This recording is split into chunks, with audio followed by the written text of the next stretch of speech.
Hello दोस्तों, general studies में आप सभी का स्वागत है। दोस्तों, यूकेपीएससी द्वारा आगे जो भी एग्जाम कराए जाने हैं, ठीक है, जिसमें पटवारी है या उसके अलावा देखो कनिष्ठ सहायक है, साथ ही अन्य जो बड़े एग्जाम भी होने जिसमें लोअर पीसीएस है, पीसीएस है या फिर समीक्षा अधिकारी और साथ ही एपीएस इत्यादि जो भी एग्जाम होने हैं, तो हर किसी एग्जाम के लिए काफी महत्वपूर्ण होता है जीएस का जो हिस्सा है, ठीक है। हर एग्जाम में वहां से बहुत सारे क्वेश्चन आपको एग्जाम में देखने को मिलते हैं, ठीक है। और जीएस में भी एक महत्वपूर्ण हिस्सा है भारत का इतिहास, ठीक है। तो आज से इस चैनल के माध्यम से आप लोगों को भारत का इतिहास बहुत गहनता के साथ, ठीक है, बहुत गहनता के साथ और साथ ही सारी बारीकियों को कवर करते हुए जो भी एग्जाम में पूछे जाते हैं, ठीक है, जो भी एग्जाम में डायरेक्ट क्वेश्चन या इनडायरेक्ट क्वेश्चन या जैसे भी क्वेश्चन आते हैं, सारी चीजें कवर करते हुए हम इसमें आप शुरू करने जा रहे हैं। तो आज से, ठीक है, तो आज से आपको भारत का इतिहास और इसके साथ साथ अभी हम देखेंगे भारत का इतिहास किस तरह से हम पढ़ेंगे, क्या पढ़ेंगे, ठीक है। उसके अलावा आप लोगों को बता दूं, इतिहास के साथ साथ देखो भारत में जो राज व्यवस्था है, राज व्यवस्था से संबंधित क्लासेस और साथ ही 2022 का महत्वपूर्ण करंट अफेयर्स और साथ ही उत्तराखंड का इतिहास, ठीक है, चंदों का इतिहास हमारा चल रहा है, वहां से आगे कल से आपको लगातार कक्षाएं मिलेंगी इसकी, ठीक है, ताकि जो क्लर्क का एग्जाम है वहां तक हमारा कई सारा मैटर क्लियर हो सके, ठीक है। और साथ ही कोशिश करूंगा कि आपको हिंदी की कक्षाएं जो नए बच्चे हैं उनके लिए हिंदी की क्लासेस भी मैं उपलब्ध करा सकूं, ठीक है। और देखो साथ ही करंट अफेयर्स जो रहेगा, पटवारी एग्जाम सभी एग्जामों के लिए काफी महत्वपूर्ण रहने वाला है, आप लोग जरूर जुड़िएगा, ठीक है। और साथ ही देखिएगा जरूर 30 प्रश्न रोजाना में करंट अफेयर्स के आप लोगों को 2022 के सारे महत्वपूर्ण करंट अफेयर्स इस तरह से मैं आपको कवर करवा दूंगा, ठीक है। तो शुरू करते हैं। देखो भारत का इतिहास, देखो इतिहास का मतलब क्या होता है, ठीक है। सबसे पहले इतिहास शब्द को हम समझते हैं, ठीक है। इतिहास का मतलब क्या होता है? इति मतलब होता है ऐसा ही, ठीक है, ऐसा ही, ऐसा ही। हास मतलब क्या होना है? होना, ठीक है, या फिर घटित होना, ठीक है, ऐसा ही हुआ, यानी कि इतिहास, ठीक है। इतिहास मतलब ऐसा ही हुआ, एक क्रमिक विकास, ठीक है। क्रमिक विकास क्या कहलाता है? इतिहास कहलाता है, ठीक है। आप देखोगे पाषाण, पूरा पाषाण काल में कैसा मानव था, ठीक है, और वहां से वर्तमान स्वरूप में मानव, और आने वाले समय में देखो और ज्यादा एडवांस, और ज्यादा टेक्नोलॉजी एडवांस हो जाएगा, ठीक है। तो इस तरह से देखो जो ये विकास एक क्रमिक रूप से विकास हो रहा है, ठीक है, धीरे धीरे। डायरेक्ट यहां से तो यहां नहीं पहुंच जाएगा, ठीक है। यहां से फिर पूरा पाषाण से नव पाषाण में आया, ठीक है। यहां से फिर देखो ताम्र युग आया और धीरे धीरे यहां से बढ़ते हुए, ठीक है, वैदिक सभ्यता, फिर और आगे राजा महाराजाओं का काल जो बीच का एरिया रहा पूरा, और देखो वर्तमान में लोकतंत्रात्मक व्यवस्था, ठीक है। यहां से आगे बढ़ते हुए भविष्य में कुछ और चेंजेस इसमें जो देखने को मिलेंगे। इस प्रकार जो एक क्रमिक विकास हो रहा है, यही क्या कहलाता है? इतिहास, ठीक है। इसी संबंध में हम चर्चा करेंगे कि किस तरह वर्तमान मानव अस्तित्व में आया, ठीक है, उसके द्वारा क्या क्या किया गया, ठीक है। उसके पश्चात जो क्या क्या ग्रंथ यहाँ पर लिखे गए हैं, कैसे राजा महाराजा, ठीक है, क्या उनकी नीतियां रही थी, ठीक है, वो सारी चीजें हम इसमें चर्चा करेंगे। क्यों महत्वपूर्ण है इतिहास? सबसे पहले जानते हैं इतिहास महत्वपूर्ण क्यों होता है, ठीक है। महत्वपूर्ण क्यों, ठीक है। पढ़ना अच्छी बात है कि इतिहास हमें पढ़ना है, लेकिन क्यों महत्वपूर्ण है? देखो वर्तमान में जो चीजें चल रही हैं, वर्तमान में जो परिस्थितियां चल रही हैं, इनको पूर्व की, एक तो सबसे पहले जो प्राचीन परिस्थितियां रही थी उनसे इनकी तुलना करना, ठीक है, कि उसमें क्या ऐसी खूबियां थी या क्या ऐसी कमियां थी, वर्तमान में क्या ऐसी खूबियां हैं या फिर क्या ऐसी कमियां हैं, ठीक है। तो इसलिए भी महत्वपूर्ण है। और साथ ही देखो एक रोचक चीज भी है, क्योंकि हम मतलब कोई भी व्यक्ति हमारा किस तरह से विकास हुआ इस चीज के बारे में जानता है, ठीक है। हम देखते हैं किस तरह से हम वर्तमान स्वरूप में आए, ठीक है। तो काफी रोचक भी होता है, काफी महत्वपूर्ण है, ठीक है। इसलिए महत्वपूर्ण है क्योंकि हमें अपना ही विकास देखना है, उनसे हमें कुछ सीखना है, या फिर वहां पर जो कमियां रही हैं उससे ऊपर उठते हुए आगे बढ़ना है, ठीक है। उन चीजों को हमें ध्यान रखना है। तो इतिहास महत्वपूर्ण इसीलिए होता है। देखो सबसे पहले हम एक भारत के इतिहास का एक अवलोकन करते हैं, सूक्ष्म अवलोकन करते हैं, ठीक है। इतिहास का, भारत का इतिहास किस तरह से रहा है, ठीक है। उसके पश्चात एक चार्ट देख लेते हैं, चार्ट के पश्चात हम आगे बढ़ते हैं। देखो सबसे पहले हम इसको 3 भागों में बांट लेते हैं, ठीक। एक चार्ट हम बनाते हैं इसका, इसमें आएगा देखो प्रागैतिहासिक काल, प्रागैतिहासिक, ठीक है, आद्य ऐतिहासिक,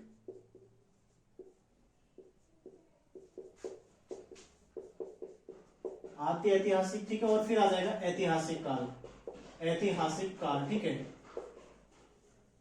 जो प्रागैतिहासिक काल है इसका इसको कहते हैं पाषाण काल, ठीक है, पाषाण काल, ध्यान रखिएगा, ठीक है, पाषाण काल। उसके पश्चात आद्य ऐतिहासिक काल, इसको कहते हैं धातु युग, ठीक है, धातु युग। और उसके पश्चात आता है ऐतिहासिक काल।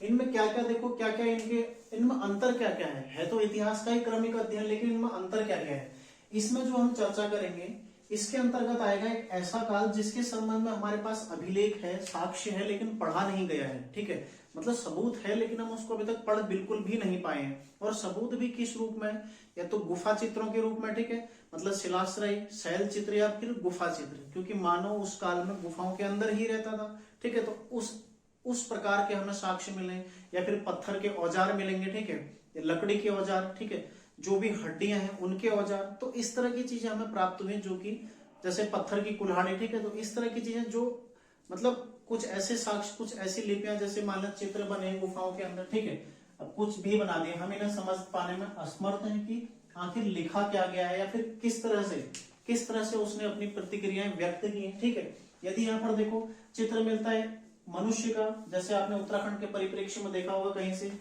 मतलब मनुष्य के चित्र मिले हैं, अन्य विभिन्न पशुओं के चित्र मिले, उनको मारते हुए दर्शाया गया, ठीक है, तो इससे हम अंदाजा लगाते हैं कि इससे इतिहासकार अंदाजा लगाते हैं कि कहीं ना कहीं मानव इन क्रियाओं में संलग्न रहा होगा, ठीक है, तो लेकिन उसका कोई स्पष्ट प्रमाण नहीं है।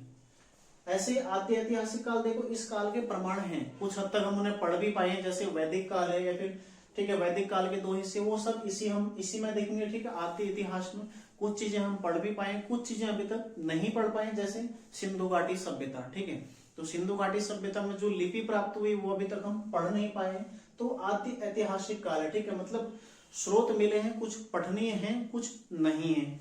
लेकिन ऐतिहासिक काल ऐसा है जिसका हमारे पास पूरा साहित्यिक स्रोत है, ठीक है, पूरे साहित्यिक तौर पर, लिखित तौर पर भी उपलब्ध है, और अभिलेख भी जो प्राप्त हुए हैं वो सारे पढ़े गए हैं, ठीक है, तो वो ऐतिहासिक काल में आता है, जिसका मतलब एक क्रमिक रूप से हमें अध्ययन पूरा मिलता है साहित्यिक स्रोतों के माध्यम से या फिर अभिलेखों के माध्यम से, ठीक है, तो वो ऐतिहासिक काल के अंतर्गत आ जाएगा। तो देखो सबसे पहले चर्चा करते हैं पाषाण काल। तो पाषाण काल को भी 3 भागों में डिवाइड किया गया, ठीक है, इसमें आ जाएगा पूरा पाषाण काल, ठीक है, पूरा पाषाण काल, फिर आता देखो मध्य पाषाण काल, ठीक है, मध्य पाषाण काल, और इसके पश्चात आएगा नव पाषाण काल, ठीक है, नव पाषाण काल।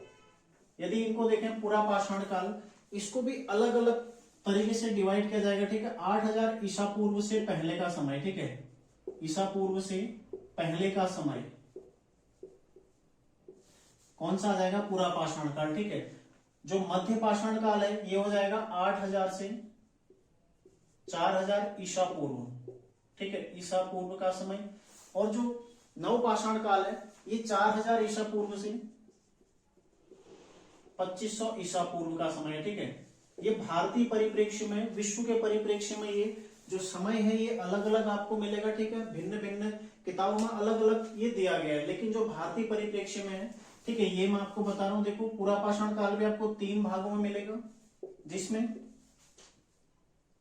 निम्न पूरा पाषाण काल, ठीक है, निम्न पूरा पाषाण काल, फिर मध्य पूरा पाषाण काल, ठीक है, और उसके पश्चात मिलता है उच्च पूरा पाषाण काल, ठीक है, निम्न पूरा पाषाण काल, फिर मध्य पूरा पाषाण काल और उच्च पूरा पाषाण काल। तो इनको हम अभी टुकड़ों में अलग अलग पढ़ेंगे, हर किसी के बारे में देखेंगे, क्योंकि देखो यदि मैं आपको डायरेक्ट सिंधु घाटी सभ्यता बताता हूं तो आपको वहां तक पहुंचने की जो क्रिया है वो समझ में नहीं आएंगे, ठीक है, तो आपको पूरी तरह चीजें समझ में नहीं आएंगी। कई सारे बच्चे पढ़ना चाह रहे थे कि उन्हें आधुनिक भारत पढ़ना है, ठीक है, लेकिन आधुनिक भारत तक हम कैसे पहुंचे ये जानना जरूरी है, ठीक है। यदि मैं आपको मुगल काल या उत्तर मुगल काल पढ़ाता हूं तो आपको मुगल काल समझना जरूरी है, उनके अन्य राज्यों के साथ कैसे संबंध थे ये सारी चीजें समझना जरूरी है, तभी तो हम आगे बढ़ पाएंगे, ठीक है। तो इसलिए शुरुआत से ही हम शुरू करते हैं ताकि हमारी सारी चीजें कवर हो सके, ठीक है। जो भी समीक्षा अधिकारी एपीएस इत्यादि के लिए तैयारी कर रहे हैं आपके लिए तो ये क्लासेस काफी महत्वपूर्ण है ही, साथ ही जो देखो क्लर्क की तैयारी कर रहे हैं आपके लिए भी क्लासेस बिल्कुल रामबाण होने वाले, क्योंकि सारे फैक्ट मैं इसमें आपको कवर कराऊंगा, साथ ही जो पुराने पेपरों में यहाँ से प्रश्न आए हैं वो भी मैं आपको बताता चलूंगा, ठीक है। साथ ही साथ देखो निम्न पूरा पाषाण काल देखेंगे, मध्य पूरा पाषाण काल और उच्च पूरा पाषाण काल, ठीक है। इसके पश्चात हम देखते हैं देखो मध्य पाषाण काल और नव पाषाण काल। ठीक है, तो इनमें अलग अलग भिन्न भिन्न जो चीजें हुई हैं वो सारी चीजें हम इसमें अध्ययन करेंगे। इसके पश्चात आता है आद्य ऐतिहासिक काल या फिर धातु युग भी इसको कहा जाता है। देखो आद्य ऐतिहासिक युग, इसमें देखो हम क्या देखेंगे, धातु युग। धातु युग को भी हम 3 भागों में बांटते हैं पहले। ठीक है, एक तो धातु युग के हिसाब से हम 3 भागों में बांटेंगे, जिसमें आ जाएगा ताम्र युग। ठीक है, ताम्र पाषाण काल, ताम्र पाषाण युग। इसके पश्चात आ जाएगा देखो कांस्य युग। ठीक है, कांस्य युग। और तीसरा युग इसमें आएगा लौह युग। ठीक है, लौह युग जो कि उत्तर वैदिक काल का है। कांस्य युग यानी कि सिंधु घाटी सभ्यता के काल का। ठीक है, ताम्र पाषाण काल जो कि तांबा मानव ने सबसे पहले प्रयोग करना शुरू किया था। ठीक है, तो इनको हम अलग अलग पढ़ेंगे। और ये तो है देखो धातु युग के परिप्रेक्ष्य में। ठीक है, यदि आप इतिहास के परिप्रेक्ष्य में इसको देखेंगे तो सबसे पहला इसमें आएगा सिंधु घाटी सभ्यता। ठीक है, सिंधु घाटी सभ्यता। और इसी में दूसरा आएगा देखो, पहला सिंधु घाटी सभ्यता, दूसरा वैदिक काल। ठीक है, वैदिक युग। तो आप लोग इसी तरह से चार्ट पहले एक बना लीजिए ताकि आपको समझने में आसानी हो, आखिर आप पढ़ेंगे क्या क्या चीजें। ठीक है, तो इस तरह से हम इन्हें देखो टॉपिक वाइज पढ़ते चलेंगे यही चीजें आगे को। सबसे पहले आएगा देखो सिंधु घाटी सभ्यता और उसके पश्चात आ रहा है वैदिक काल। ठीक है, या वैदिक युग। सिंधु घाटी सभ्यता जो कि 2500 ईसा पूर्व से 1600 ईसा पूर्व, ठीक है, 1750 ईसा पूर्व तक मिलती है वैसे, तो उसको देखेंगे विस्तार पूर्वक जब इसके बारे में अध्ययन करेंगे। और उसके पश्चात देखो वैदिक युग 1500 ईसा पूर्व से 600 ईसा पूर्व। ठीक है, ईसा पूर्व। और इसको भी हम 2 पार्ट में देखेंगे, जिसमें आएगा एक ऋग्वैदिक काल, ऋग्वैदिक, और दूसरा आएगा उत्तर वैदिक काल।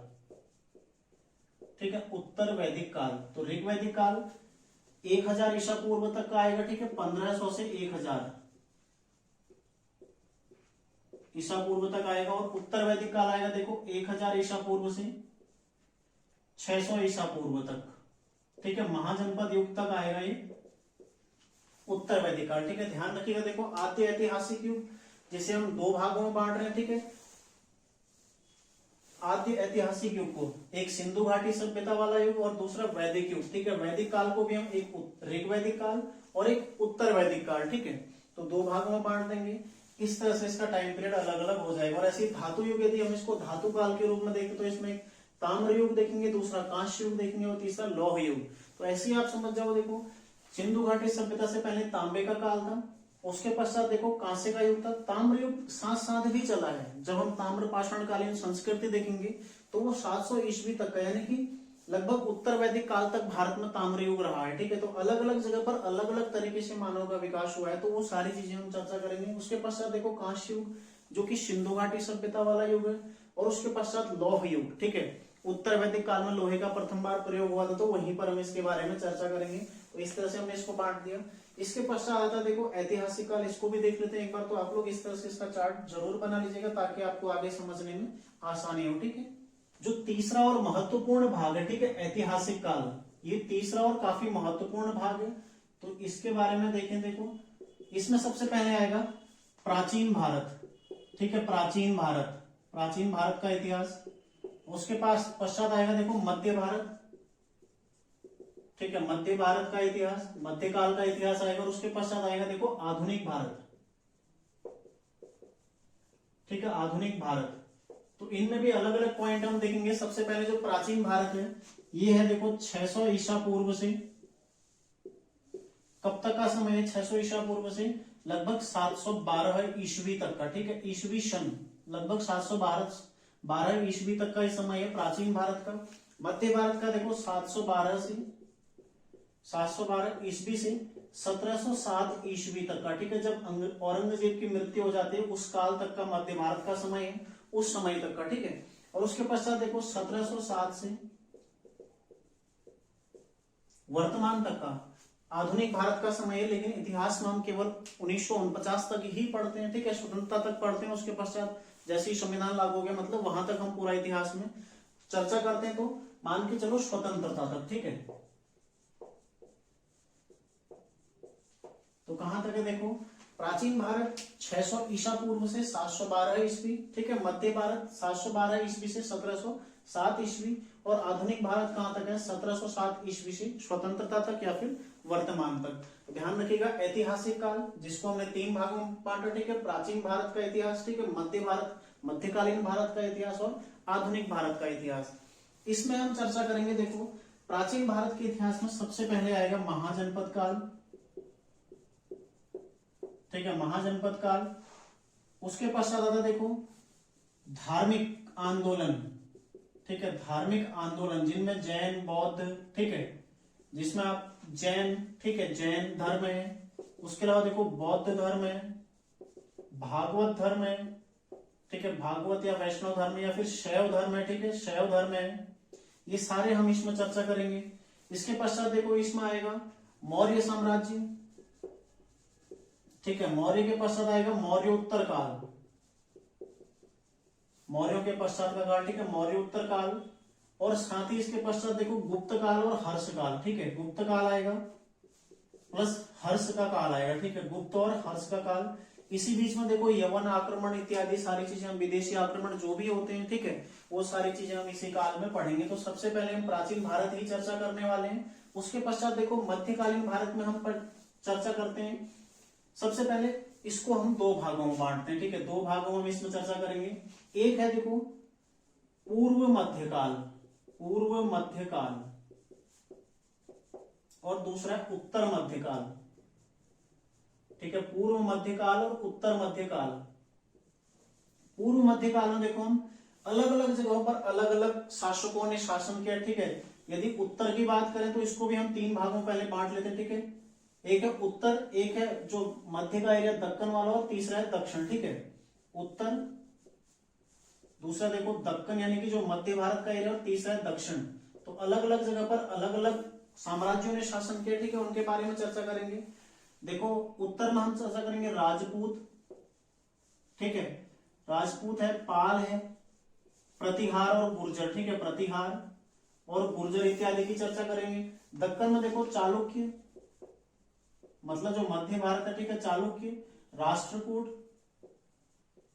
राष्ट्रकूट और पल्लव, जहां से लगातार क्वेश्चन आते हैं यूकेपीएससी में, बहुत सारे क्वेश्चन यहां से आ रखे हैं पहले, ठीक है। और दक्षिण में देखो चेर और चोल, चेर और चोल साम्राज्य, इनके बारे में चर्चा करेंगे। और इसी तरह उत्तर मध्य काल में जो हम चर्चा करेंगे, इसमें सबसे प्रमुख है दिल्ली सल्तनत, ठीक है, दिल्ली सल्तनत। और उसके अलावा देखो यहां पर आएगा मुगल राजवंश, ठीक है, मुगल वंश, दिल्ली सल्तनत में ही मुगल वंश। और तीसरा इसमें आता है देखो विजयनगर साम्राज्य, ठीक है, विजयनगर साम्राज्य।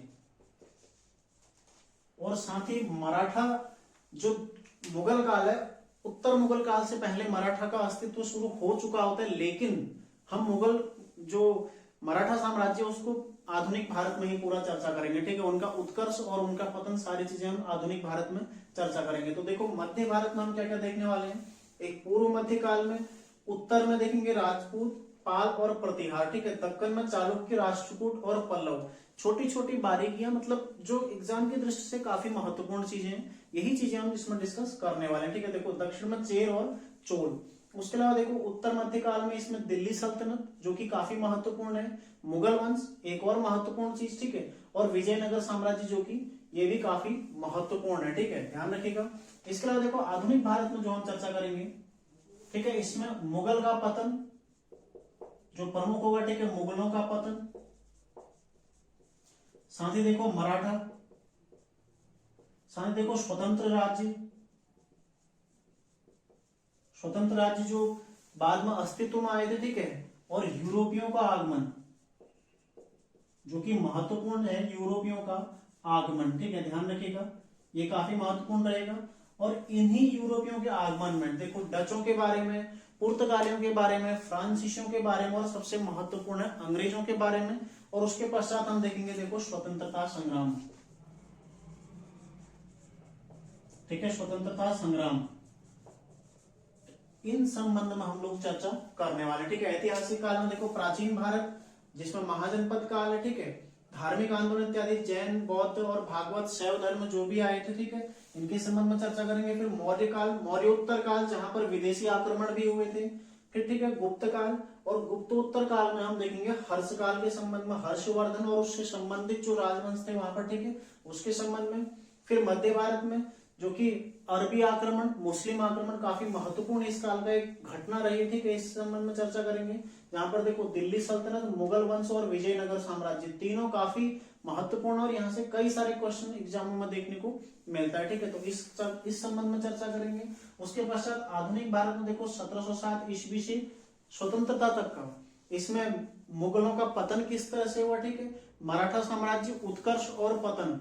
उसके पश्चात देखो स्वतंत्र राज्य जो अस्तित्व में आए थे, जैसे बंगाल, जौनपुर इत्यादि, ठीक है, उस काल में जो भी अस्तित्व में आए थे उनके संबंध में। उसके पश्चात देखो यूरोपियों का आगमन, जिसमें विभिन्न यूरोपीय कंपनियां भारत में आई थी, जैसे डच है, ठीक है, पुर्तगाली और साथ ही अंग्रेज, ठीक है, फ्रांसीसी, इनके मध्य जो संघर्ष हुए थे वो सारी चीजें हम यूरोपियों के आगमन में चर्चा करेंगे। और लास्ट में आएगा स्वतंत्रता संग्राम, जो कि काफी महत्वपूर्ण अध्याय है, ठीक है, यहाँ से कई सारे क्वेश्चन एग्जाम में देखने को मिलता है। तो इस तरह से हम भारत के इतिहास को पढ़ने वाले, ठीक है, एक सूक्ष्म अवलोकन मेरे द्वारा आपको बताया गया कि क्या क्या चीजें महत्वपूर्ण हैं और किस तरह से हमने इसको पढ़ना है।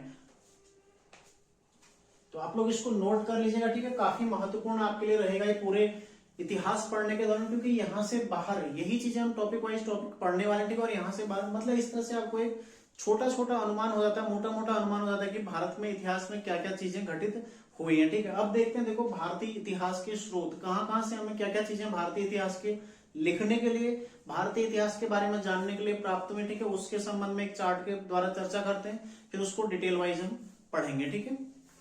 देखो किसी भी इतिहास के लेखन के लिए, ठीक है, किसी भी इतिहास को जानने के लिए, उसके बारे में अध्ययन के लिए या फिर उसको लिखने के लिए महत्वपूर्ण होते हैं स्रोत, यानी कि सोर्सेज, ठीक है, किस माध्यम से हमें प्राप्त हुए, कहां से हमें प्राप्त हुए और किस तरह से उसको सुव्यवस्थित तरीके से लिखना, एक क्रमिक अध्ययन जिसका हम कर सकते हैं, ठीक है, उसको लिखने के लिए जरूरी है हमारे पास स्रोत होने चाहिए। तो भारत का इतिहास जो लिखा गया इसके स्रोत क्या है, ठीक है, स्रोत, तो किन स्रोतों के माध्यम से हमने भारतीय इतिहास को लिखा है, ठीक है, लिपिबद्ध किया गया। देखो इसमें अलग अलग तरह की चीजें आपको देखने को मिलेंगी, ठीक है, अभिलेखीय चीजें भी मिलेंगी, विदेशी विवरण भी मिलेगा। सबसे पहला देखो भारतीय साहित्य, ठीक है, भारतीय साहित्य यानी कि जो भारत में लिखा गया साहित्य, ठीक है, यानी कि जो भारतीयों द्वारा लिखा है और भारत में लिखा है ऐसा साहित्य। दूसरा होगा देखो विदेशी साहित्य, विदेशी विवरण, ठीक है, विदेशी विवरण, तो कई सारे विदेशी भारत की यात्रा पर आए थे, उनके द्वारा अपना अपना यात्रा वृतांत दिया गया और उस वृतांत के माध्यम से हमें पता चलता है कि तत्समय में भारत में कैसी सामाजिक स्थिति, कैसा शासन था, ठीक है, राजा क्या क्या कार्य करता था, किस तरह से दंड के विधान थे, वो सारी चीजें हमें कहां से प्राप्त होती हैं, विदेशी विवरणों से, ठीक है, कुछ देखो भारतीय विवरणों से, कुछ विदेशी विवरणों से, और तीसरा है पुरातात्विक साक्ष्य, ठीक है, पुरातात्विक साक्ष्य। तो तीसरा जो महत्वपूर्ण रहेगा यह है पुरातात्विक साक्ष्य। तो इसमें अभिलेख, मुद्राएं, स्मारक इत्यादि, ठीक है, जो भी उस टाइम पर कला के क्षेत्र में जो भी चीजें बनी हुई है, ठीक है, मंदिर इत्यादि, इन सारी चीजों से भी हमें, इन पुरातात्विक साक्ष्यों से भी हमें उस काल के संबंध में जानकारी प्राप्त होती है, ठीक है, कहीं कहीं वंशावलियां उत्कीर्ण की गई, कहीं कुछ मतलब कुछ ना कुछ मिलते रहता है। तो इसके बारे में हम चर्चा करेंगे पूरा, देखते हैं इनमें कौन कौन से साहित्य, कौन कौन से चीजें कैसे प्राप्त हुई, ठीक है। तो ये मैं आपको एक चार्ट के माध्यम से समझाता हूँ, उसके पश्चात डिटेल भी इसका मैं पूरा आपको बताऊंगा। सबसे पहले भारतीय साहित्य को देखें, ठीक है, तो इसको भी आप लोग दो भागों में बांट लीजिए। एक होगा धार्मिक साहित्य, ठीक है, धार्मिक साहित्य, और दूसरा होगा लौकिक साहित्य, लौकिक साहित्य, ठीक है। लौकिक साहित्य मतलब जो लोक कथाओं इत्यादि पर निर्भर है, ठीक है। लौकिक साहित्य हो गया। धार्मिक साहित्य जो धार्मिक ग्रंथ इत्यादि जो बने हैं, ठीक है, इसमें देखो धार्मिक साहित्य में मुख्यतः आप ब्राह्मण साहित्य इसको बोल सकते हैं, ठीक है, ब्राह्मण, ठीक है, ब्राह्मण साहित्य। और दूसरा आप इसको बोल सकते हैं, देखो ब्राह्मणेतर साहित्य, ठीक है, ब्राह्मणेतर,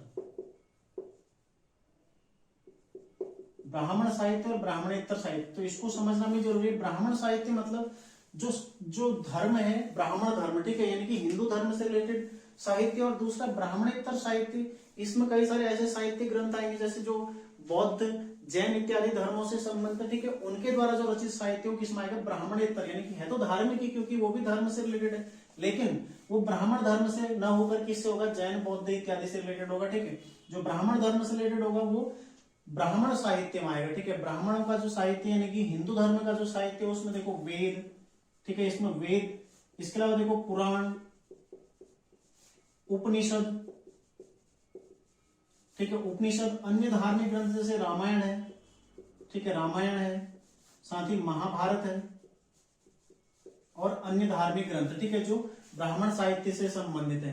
यदि ब्राह्मणेतर साहित्य में देखें तो इसमें मुख्यतः दो के बारे में चर्चा करेंगे, जैसे जैन साहित्य, ठीक है, जैन साहित्य और बौद्धों का साहित्य, ठीक है, बौद्ध साहित्य, जैन साहित्य और बौद्ध साहित्य। ठीक है, ध्यान रखिएगा धार्मिक साहित्य में देखो वेद पुराण ब्राह्मण साहित्य के अंतर्गत आएंगे और ब्राह्मणेतर साहित्य में जो ब्राह्मण धर्म के अतिरिक्त अन्य धर्मों के द्वारा जो साहित्य की रचना की गई वो कौन सा हो जाएगा, ब्राह्मणेतर साहित्य। ठीक है, ऐसे लौकिक साहित्य में देखो एक तरफ आएगा ऐतिहासिक ग्रंथ, ऐतिहासिक ग्रंथ, ठीक है, ऐतिहासिक ग्रंथ जो कि तत्समय जो राज दरबार में कवि इत्यादि रहते, ठीक है, या फिर प्रमुख पदों पर रहते या फिर जो रचनाकार थे, रचनाएं करना जानते, ठीक है, लिखना जानते थे, उनके द्वारा जो रचनाएं की गई हैं ऐतिहासिक ग्रंथों के रूप में। और दूसरा जीवनी ग्रंथ, ठीक है, किसी की जीवनी इत्यादि जो लिखी गई है जीवनी ग्रंथ। ठीक है, ध्यान रखिएगा लौकिक साहित्य के अंतर्गत या तो ऐतिहासिक ग्रंथ आपको देखने को मिलेंगे या फिर जीवनी ग्रंथ। ठीक है, तो इस तरह से भारतीय साहित्य का जो हमें प्रारूप मिलता है देखो धार्मिक साहित्य और लौकिक साहित्य के रूप में।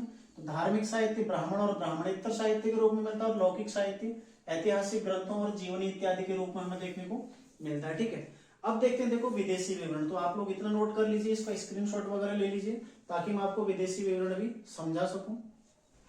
देखो विदेशी विवरण में आपको अलग अलग देखने को मिलेंगे तीन प्रकार के। इसमें एक आपको मिलते हैं देखो सबसे पहले यूनानी या फिर रोमन, ठीक है, यूनानी या रोमन लेखक, ठीक है, जो कि प्राचीन काल में हुए थे आक्रमण यूनानी और रोमनों के। ठीक है, तो उस काल में जो जो लेखक उनके साथ आए थे जैसे मैगस्थनीज है, टॉलमी है, ठीक है, प्लिनी इत्यादि, हेरोडोटस इत्यादि, ये सब किस काल के, यूनानी या रोमन काल के, जो मतलब पूर्व प्राचीन भारत के समय पर। इसके अलावा देखो समय समय पर चीनी यात्री यहाँ पर आए थे, चीनी लेखक, ठीक है, बौद्ध धर्म की दीक्षा ग्रहण करने, यहाँ पर शिक्षा दीक्षा ग्रहण करने के लिए जो आए थे, ठीक है, नालंदा विश्वविद्यालय थे, जैसे वेनसांग है, सिंह है, फाइहान इत्यादि है, ये सब चीनी लेखक हैं। ठीक है, जो कि चीनी लेखकों के क्रम में हम पढ़ेंगे। इससे पहले देखो यूनानी या रोमन लेखक विदेशी विवरण में तीन प्रकार के, ठीक है, यूनानी या रोमन, चीनी लेखक और साथ ही बाद में आते हैं देखो अरबी लेखक, क्योंकि बाद में अरब आक्रमण भारत में होता है और उस काल में जो भी रचनाकार भारत में आए जिनके द्वारा वृतांत दिया गया, ठीक है, तो कौन से, अरबी लेखक। तो इस तरह से आपको अलग अलग क्रम में यूनानी रोमन लेखक और चीनी लेखक और साथ ही अरबी लेखक के रूप में हमें देखने को मिलता है। ठीक है, तो विदेशी विवरण में ये चीजें हमें दिखाई देती हैं। साथ ही देखो जो पुरातात्विक साक्ष्य है, पुरातात्विक साक्ष्य के अंतर्गत सबसे पहला है अभिलेख, ठीक है, अभिलेख है सबसे पहला। अभिलेखों में देखो विभिन्न प्रकार के अभिलेख, जैसे अशोक के अभिलेख हमें प्राप्त हुए हैं, साथ ही अन्य कई सारे, ठीक है, हाथी गुम्फा अभिलेख है, वो सारे मैं आपको बताऊंगा, चर्चा करेंगे उसके बारे में। ठीक है, जैसे ऐहोल अभिलेख है, जूनागढ़ अभिलेख है, तो उनसे हमें कुछ ना कुछ किसी वंश के संबंध में जानकारी मिलती है या फिर उस काल की किसी में आपको देखने को मिलेगा सती प्रथा के संबंध में मिलते हैं, ठीक है, किसी में हूणों के आक्रमण के संबंध में, तो उससे भी मतलब इतिहास लिखने में उसके क्रम को जानने में काफी आसानी होती है। ठीक है, तो अभिलेखों के माध्यम से। दूसरा देखो मुद्राएं, मुद्राएं जो कि काफी महत्वपूर्ण रहेगा, स्वर्ण मुद्राएं इत्यादि। भारत में पहले मुद्राएं क्या कहलाती थी, किस तरह से, ठीक है, वो सारी किस तरह से अस्तित्व में आई, ये सारी चीजें हम चर्चा करेंगे। तीसरे देखो स्मारक, ठीक है, स्मारक। और चौथे इसमें होंगे मूर्तियां ऑब्लिक चित्रकला, ठीक है, मूर्तियां और चित्रकला साथ ही, ठीक है, इन सब चीजों से भी हमें, या फिर स्थापत्य भी, ठीक है, स्थापत्य, तो इनसे हमें भिन्न भिन्न काल के संबंध में जानकारियां प्राप्त होती है। ठीक है, तो ध्यान रखिएगा देखो स्रोतों में भारतीय साहित्य, विदेशी विवरण या विदेशी साहित्य और पुरातात्विक साक्ष्य जो है ये काफी महत्वपूर्ण हमारे लिए। ठीक है, तो इनके संबंध में पृथक पृथक हम चर्चा करेंगे, अगली क्लास में देखेंगे। तो मेरे द्वारा आप लोगों को आज एक सूक्ष्म परिचय भारतीय इतिहास का दिया गया, ठीक है, जिसमें हम भिन्न भिन्न चीजों को विस्तृत रूप से, ठीक है, गहनता के साथ चर्चा करेंगे। आज आप लोग इसको एक समझ लो कि किस तरह से आपको पढ़ना है, क्या क्या चीजें, थोड़ा आपके मस्तिष्क में एक इसकी इमेज बन जाएगी, ठीक है। और साथ ही जो साक्ष्य है, क्या क्या साक्ष्य रहेगा, देखो इस तरह से अपने एक इमेज बना लो, इसी में हमने चीजें ऐड करनी है, बस हो गया। अब जो चीज हमने देखी उसी में हमने दो दो पॉइंट लिखने हैं, वेदों के संबंध में अगला, ठीक है। ऐसी जो भी पुराण है, उपनिषद है, सारी चीजें छोटी छोटी पॉइंट हम जानते हुए आगे बढ़ते रहेंगे, ठीक है। तो अगली क्लास में देखते हैं वहां से। तो आप लोग यदि चैनल पर नए हैं तो देखो चैनल को सब्सक्राइब जरूर कर लीजिएगा। और साथ ही अगली क्लास, ठीक है, आप लोग देखो तैयार रहिएगा, कल से पॉलिटी क्लास और उत्तराखंड इतिहास और साथ ही करंट अफेयर्स, ठीक है। सारी क्लासेस आपको इसमें मिलने वाली। तो मिलते हैं नेक्स्ट क्लास में, तैयारी आप लोग करते रहिए। धन्यवाद।